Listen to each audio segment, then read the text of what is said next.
Hi everyone, it's Debbie. Welcome back to my channel. So for today's video, I will be talking about my study strategies for Step 1 and Step 2 CK.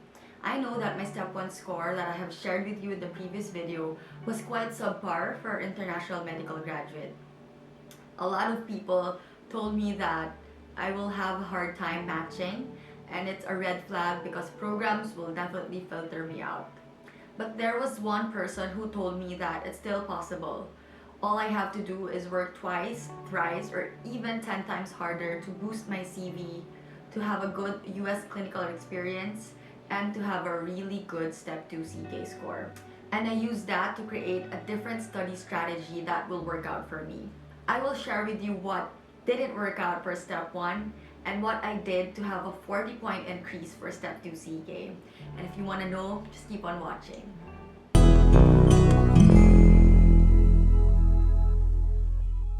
And before I start sharing with you my different tips and study strategy, I want to make it clear that my life would have been so much easier if I was able to get a good Step 1 score. Although it's not all about scores, they do matter a lot. They matter because most of the programs, they have certain criteria wherein if you got a lower score in their criteria, you will eventually be filtered out. But I'm telling you this, if ever you are just about to take your Step 1 score, I'm telling you to do well already, to make your life so much easier. But if ever you are in the same situation as I was 2 years ago, having a Step 1 score of 210, I'm telling you that it's not the end of the road. And I can share with you different tips on how I was able to have a 40-point increase in my Step 2 CK. First step is to make a schedule. Create a timeline of when you are planning to take the exam, considering which year you are planning to apply for the match. So from then, you can already schedule which month you are planning to take Step 1 and then Step 2 CK. So for my schedule, I initially planned to join the 2020 match, and I started studying for Step 1 in late September 2018, and my target exam date was February 2019. What didn't work out then was I felt like I need to rush everything so that I can make it to the match for 2020. I knew I wasn't ready, okay? That's the thing. I knew I wasn't ready, but I still took the exam. I knew in my heart that I'm not yet in the right mindset, but I still took the exam because I felt like I was running out of time. The sample tests from NBME and form from UWorld, I only got around 220, around that range of scores. And I knew that wasn't enough. My goal was to get 240s, okay? But then, since I wasn't ready and I felt like I could wing it, I didn't think that Step 1 is a lot different from all the exams I have ever taken in my life. I wasn't prepared for it. I thought I could wing it. I'm telling you, you can't wing it. I'm telling you up front now, it's not a test in college or in med school wherein you can say alay na to or you can just wing it. You can't do that for Step 1, and that is one of the things why my Step 1 score was only subpar. So next would be my study materials. First one would be the First Aid USMLE Step 1 2018, and I read this more than thrice, right? As you can see. And then another would be UWorld for Step 1. What didn't work out then?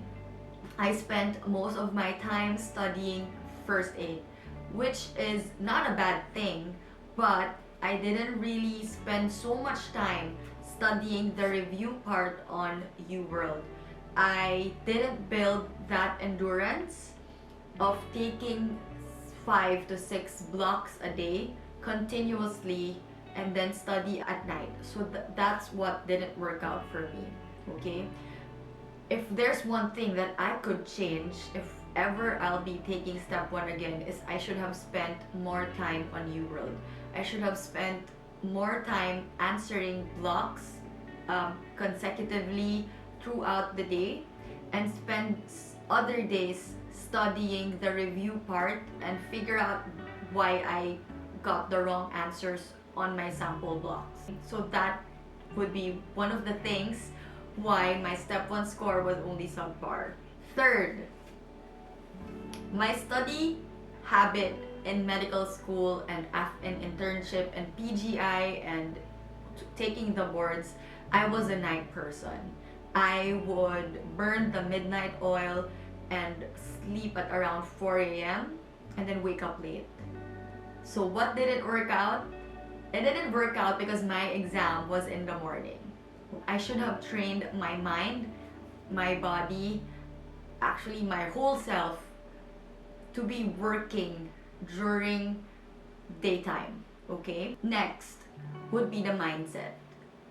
I was just about to take step 1, but I was already worrying about my step 2 CS, because back then there was a step 2 CS, but now it has already been removed by ECFMG.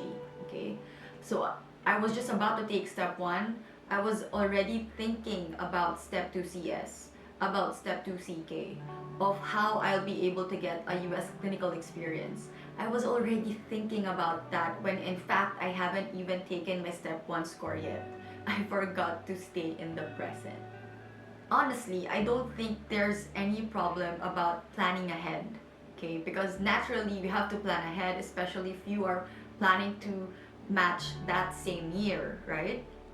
But the problem is, to me, step 1 was just something to get over with.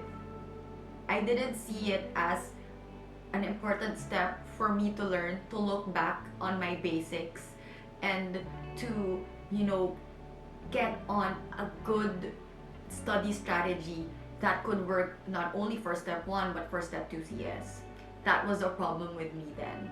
I kept worrying about the future, that I couldn't stay in the present and focus on what I can do today for step 1. I feel like I was on a race. I felt that I have just to get over with and I could just wing it. So that was my mindset then, and that's why it didn't work out for me. Next, I just didn't expect it to be really hard, okay? Because most people I know, they said it was okay, mahirap, pero I got 240s, I got 250s, and I thought I could also do it. Because back in medical school, I am an above average student. I can say that I'm in the upper 1/4 of the batch. Of my batch, I had good grades. I wasn't a bad student. I didn't have any failing grades. I was actually grade conscious. So I thought that that mindset would help me. If there's one thing that my step 1 score taught me, is that we all have our seasons. You in life, you will not always win. And to me, I considered it as a failure because at some point I let it define who I am and what I am capable of. It really made me insecure because I thought kaya ko, but then no. So it was a very humbling experience for me that at some point in life, you will not always win and you will not always get what you want, and you will not get what you want if you don't work hard for it. So that's my learning. If given a chance, if I could take my step 1 score again, or now that I know how to do it better, I will not change anything. Because honestly, my step 1 score really taught me how to work really hard, and it really pushed me outside my comfort zone. And it was supposed to be a detour to just tell me that, you know what, this is not meant for me, I should just stop. But then I pushed through and I was able to make it. I was able to get a good score. So next topic would be how I was able to get a 40-point increase for my step 2 CK. If I haven't told you yet, for my step 2 CK, I got 252.